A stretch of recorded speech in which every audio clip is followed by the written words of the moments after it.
What's happening, guys? In this video, we've got another Creator Series highlights race. This time, we're at Jeddah for season 2, so I hope that you guys enjoy this one. Let's get straight into it. Okay, so getting straight into qualifying now. We're skipping all the way to Q3 as I don't want to show you guys what happened beforehand because we all know it's just the same laps over and over again. So I'll show you the two most important laps of the session, which was Q3. And on this first lap, we are going to be doing it on scrubs.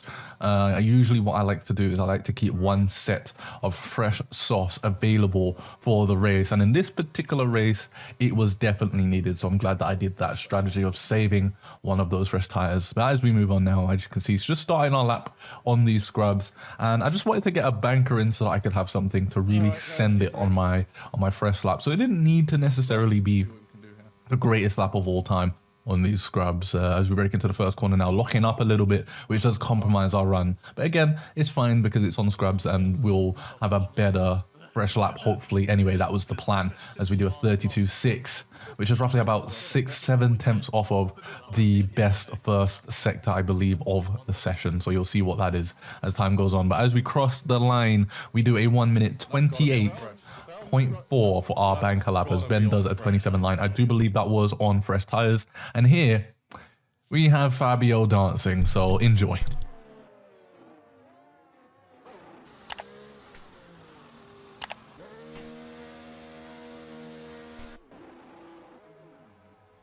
Alright then, guys, if you haven't hit the like button after seeing moves like that, then I don't really know if you're fans of me or F1 in general, to be honest with you guys, because that was some pretty insane moves from Fabio. So shout out to him for the incredible dance moves. But as we move on to our final lap now in Q3, in qualifying in general, braking at the 100 meter board down into third gear, not locking up the car, meaning that we can take a better line throughout that corner. We do have grippier tires as well, obviously these being fresh, so we do gain quite a lot of time. This corner now, turn 3, I was struggling quite a lot with that corner throughout the entire race and stuff, but managed to get it pretty nailed on there. This corner, just sending it as much as we can really through sector 1. You can gain so much time just based on the line and the amount of speed that you can actually carry throughout the corners. As we cross the first sector, we do a 32.0 going purple and we are flying right now. My PB going into this was a 27.3, I believe, or 27.2. I can't remember which one it was exactly. I didn't really do a ton of practice for this one, but I did do more than I regularly would, so I kind of know my sector times and my overall lap times a little bit better on this track than I do at most tracks, as we're just about to finish the second sector now, which does rely a lot on speed. You can see we do a 1 minute 0.3, so we're making up some good time here. If you want to get into the 26s quite comfortably, you'll probably need to do a 59 in the middle sector, which obviously we haven't done, so we're going to be in the 27s. That is a guarantee. As we do the final corner now, braking just after the 100 meter board, not locking up the tires, which was good, just carrying the speed as we can, as much speed as we can throughout that corner, opening up DRS and then taking the shortest line to the finish line, and we do a 1 minute 27.4, which at the time was 5 tenths quicker than what Ben had done, and eventually was 3 tenths quicker than what Alex had done, as you can see right now. But as Jake Miraki crosses the line, he snatches pole at the very last second, doing a 27.3. And you know what? Fair play to Jake. That was an incredible lap. I did think that I still had time in the locker, but obviously I wasn't able to extract that into the lap time, and Jake was, so shout outs to him. That was a good lap for pole, and he's had some pretty good pole laps in his time in the Creator Series as well. So yeah, he's clearly very good in qualifying. And starting off the race, we do our weekly tradition of doing 360s into our grid slots here. Jake done a much better 360 than me, once again failing as we only do like a 300 or something like that. But at least I managed to get the car parts. But anyways, we've got 3 red lights, we've got 4 red lights, we've got 5 red lights, and lights out and away we go for the Creator Series Season 2 at Jeddah. Getting a decent-ish start and trying to overtake Jake. As you can see, we send it up the inside, well, the outside of that corner and then the inside of the next corner to try and get past him, but we just carried a little bit too much speed and locked up, so we ended up not being able to do that. And to be honest, it would have been very good if we did, because the setup that Jake had for the race was absolutely abysmal in the first sector, and you'll see what happens later on in the race due to Jake's setup. But we're trying to follow him now. Curbs ends up going out of the Grand Prix pretty early on, and that causes a full-scale safety car. Decide obviously not to go into the pits because it is lap 3. You don't really want to go into the pits for any reason unless you have damage, to be honest, at this point in the race, because you're just going to be wasting tires and track position, to be honest with you. So as we move on to the end of the safety car, which was a very, very short safety car now that I think about it.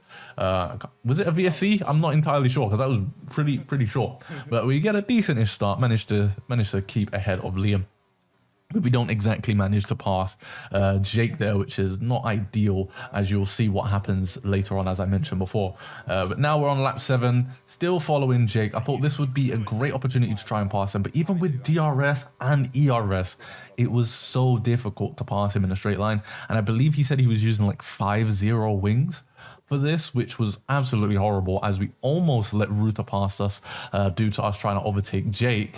On this occasion, we don't let him pass, but later on in the lap, he does get past me, but he ends up clipping Jake going into the final corner, and that allows us to get a good run on Jake. So we're trying to pass him now. I should have used some more ERS here to actually make the overtake happen. As I said, I think he was using 5-0 wings, I think he said, during the race. So very, very quick in a straight line. But in the first sector, he was pretty bad. So if I had managed to overtake him there, then we would have definitely been able to build up a gap there. But later on lap 10 now, you can see Ruta manages to go around the outside of us, and the hard tires should slowly be starting to die at this point in the race. However, he was still getting some pretty decent traction and lap times out of those tires, so it was going to be pretty difficult to keep him from overtaking us. So we just let it happen, and then on lap 12, we're fighting now with Alex Gillen going into turn 21 or turn 22, not sure what number it is, but he breaks super deep into the corner and he actually clips Ruta. Luckily, we managed to avoid it last second with some pretty decent reaction times, but we do lose the position to Tom, and we do lose potentially another position to Liam. We're going to battle him hard for it, and we do manage to defend the position from Liam. Tom goes into the pits, which means we actually managed to keep that P2 from everyone around us after what happened with Alex. And I'm not sure if Alex had to go on pit, I'm not sure if Ruta had to go on pit after that, but for quite a while I didn't see either of them in the race. But on lap 13 we have a safety car, and as you can see, Jake goes into the pits, but I decide not to. So remember in the last video I made on the Creator Series, we made a pretty bad call by staying out. This time I was a bit more confident in what I was doing. I decided to stay out because safety cars breed safety cars, and I thought at this time there's definitely going to be another one that we could take advantage of instead of pitting right now. So we decided to lead the Grand Prix from the safety car restart, getting a pretty decent restart from Liam, keeping that sort of 3/10 gap going into turn 1. And yeah, now that we had free reign to sort of push, I wanted to see what we could do compared to everyone else around us, because until then we've just been following Jake the whole time. But yeah, as the lap goes on, we start kind of gaining a little bit of time here, but since Jake wasn't behind to hold everyone up in the first sector, we weren't gaining a heap hold of time, to be honest with you, compared to everyone else around us.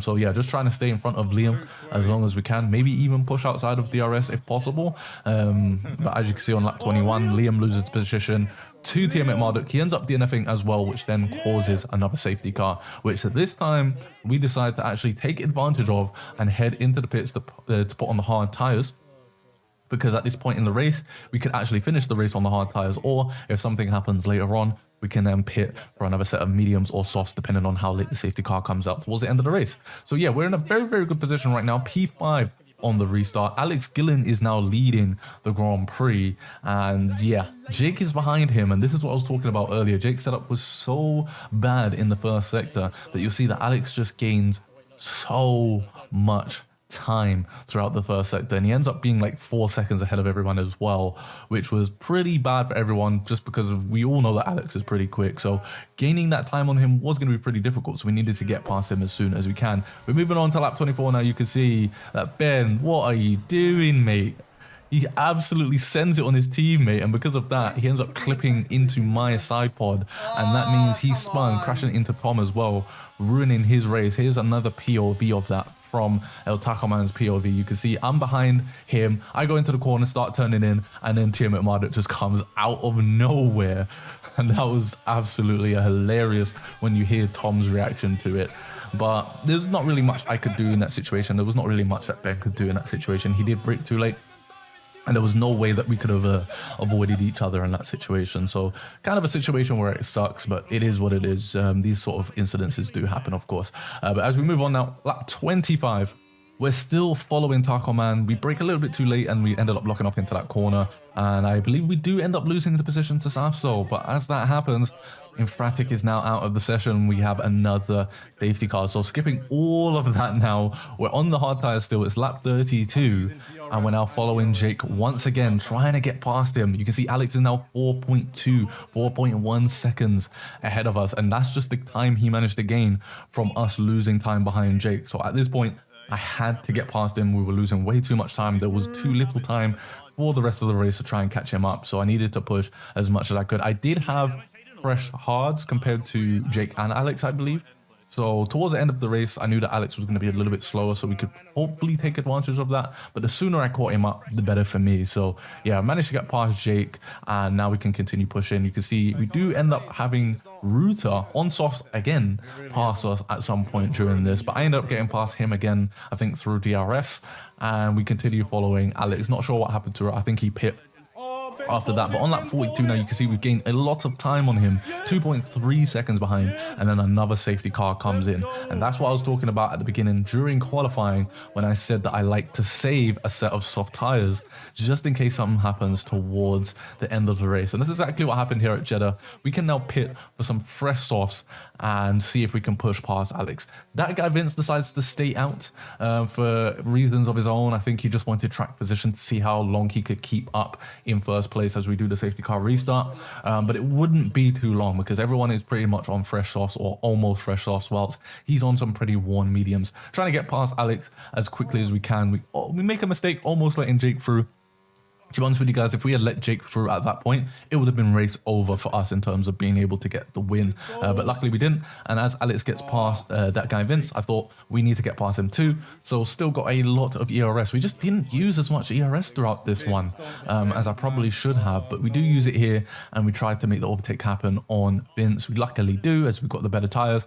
Jake looking for the move as well. Would have been pretty difficult to keep him behind going into turn one if he had made the move on that guy Vince there. So luckily he didn't. But as you're about to see from his POV, as he goes into the first corner, Jake is ahead of him. Ruta on the soft tires once again breaks into him, and yeah, I kind of feel bad for Vince in this situation. He's just not had the best of luck in the last couple of races, being taken out by a bunch of different people over the course of the last two races at Mexico and Jeddah. So hopefully Vince can have some luck at some point, because he is a pretty quick and consistent driver himself. So yeah, I don't think his points really reflect that.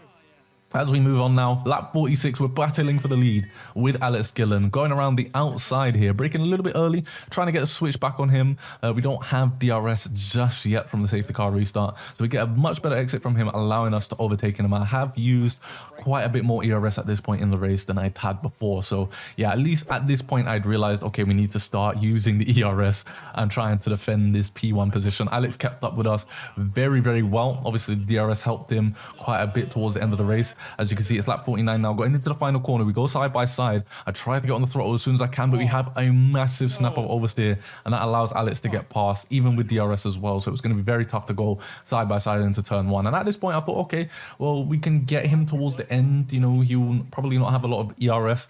So if we save our ERS, stay close to him, we can use the ERS, we can use the DRS to get the win from Alex here. Because I felt as if I was the quickest driver on track at this point, or at least, you know, amongst the front guys. So I definitely thought that I had the win in the bag here. But as we go through sector one, I tap the wall at this corner, and then it kind of sends me offline, and then we just spin.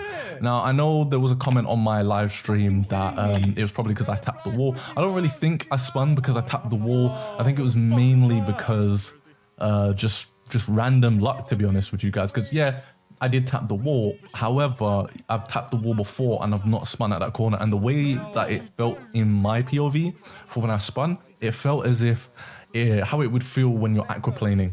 So if you've ever seen the real drivers race in the wet and then they just suddenly like spin out of nowhere and there's no control over it, that's pretty much how it felt for me. So it was a bit of a weird one. Maybe it was just because I hit the wall, to be honest. But yeah, very, very disappointed. I was quite angry at this point. I was defending from Matty because my teammate was behind me, but to be honest with you, I wanted to just punch something because we did such a good race here just to bottle it on the final lap, and that allowed Alex to take home his 3rd win in a row, which made it just even worse for me. As you can see, Dirt Chocolate getting DNF'd. What happened to him? I actually don't even know what happened to him. I'll have to check back his POV for that one, but he DNF'd. We crossed the line now to finish in P5, and yeah, to be honest, very disappointing race considering how we drove, but it is what it is. These things happen. I just need to pick it up and hopefully go again. So yeah, guys, that's pretty much everything that happened in this race. I hope that you guys enjoyed it. Smash the like button if you do and you're still watching, and I'll see you guys